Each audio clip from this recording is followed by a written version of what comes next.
There's a kind of knowing that surfaces before thought is even born, before language finds its shape, before emotion tightens into something nameable.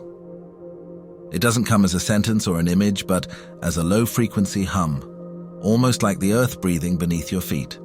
This knowing is wordless, but not empty. It feels like recognition without context, like opening a book you've never read and somehow already understanding the plot. What is this quiet intuition? It doesn't feel owned by the self, yet it flows through awareness as if it's always been there.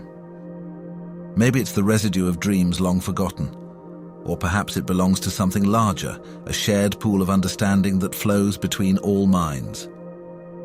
Like a subterranean river, this knowing runs beneath the surface of personal experience, feeding into moments of insight we can't explain. And yet, even as we sense it, we struggle to hold it.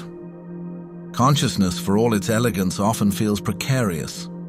Like a bridge suspended over a vast chasm, it relies on delicate tension to keep everything from falling into disarray.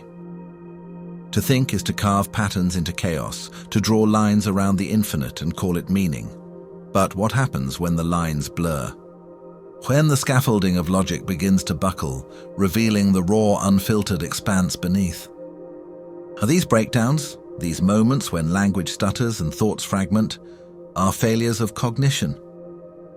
Or are they glimpses into something deeper, a reality too expansive for our everyday structures to contain? Sometimes it feels like thought itself isn't built to be stable. It rises in fragments, half-formed, inconsistent, often contradicting what came just before.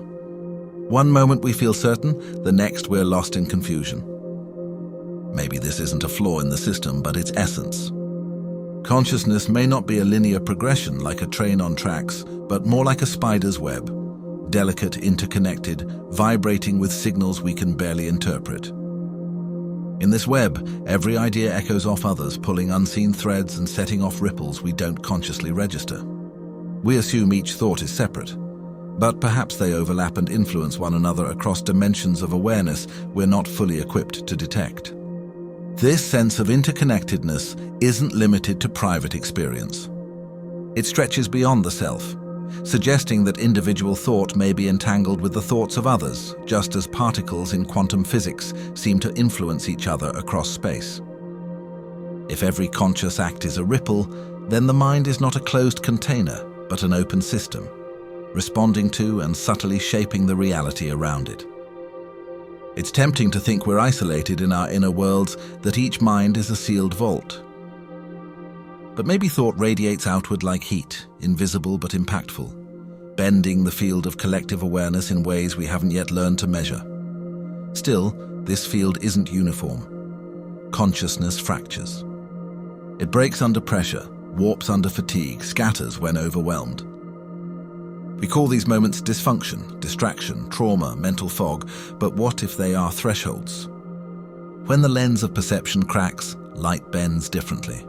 Boundaries become porous, time stretches and collapses. The self loses its fixed shape. In these distortions, might we be seeing more, not less? As if fragmentation itself is the only path to perceiving the whole, like a mirror shattering to show all angles at once. Perception, after all, is not passive. It constructs reality rather than merely receiving it. Change the frame, and the picture changes. Even the simplest shift in focus, a word, a sound, a pause, can transform what we believe to be true. But who adjusts the frame? Is it the conscious self, acting like a camera operator? Or is it something deeper, something operating beneath deliberate thought, like the silent calibration of a lens we're not even aware we're looking through? Perhaps both are true. Reality may not be subjective or objective, but an ongoing negotiation between perception and environment, like two dancers constantly improvising, neither entirely leading nor following. This is why certain phenomena, like déjà vu, strike such a chord. That eerie sense of having lived a moment before. Science calls it a neurological glitch, a misfire in memory processing. But it doesn't feel like an error. It feels like a seam in the fabric of time, a glimpse into a loop or overlap. As though time isn't linear at all but layered, folded like cloth, past, present and future, brushing up against one another. Could it be that our sense of continuity is just one way to navigate an experience that's fundamentally multidimensional? Memory, too, complicates everything. It's not a recording, but a reconstruction, a story stitched together from fragments, colored by mood and suggestion. We rely on it to maintain identity, to tell us who we are. But if memory is fluid, what anchors the self? And if we could let go of it, fully without fear, would we dissolve into disorientation or awaken to something broader? Maybe memory, for all its importance, is also a kind of filter. It preserves coherence but obscures possibility. To remember is to reinforce a version of reality. To forget might be to make space for a new one. This tension between the known and the possible, between order and flux, defines consciousness. And perhaps meaning isn't found in resolving it, but in inhabiting it, in embracing the ambiguity, the questions without closure. Because questions, unlike answers, stay alive. They open space. They invite wonder. And it's wonder, not certainty, that moves us beyond the boundaries of what we think we understand. And yet beneath the wonder, beneath even the questions, something remains.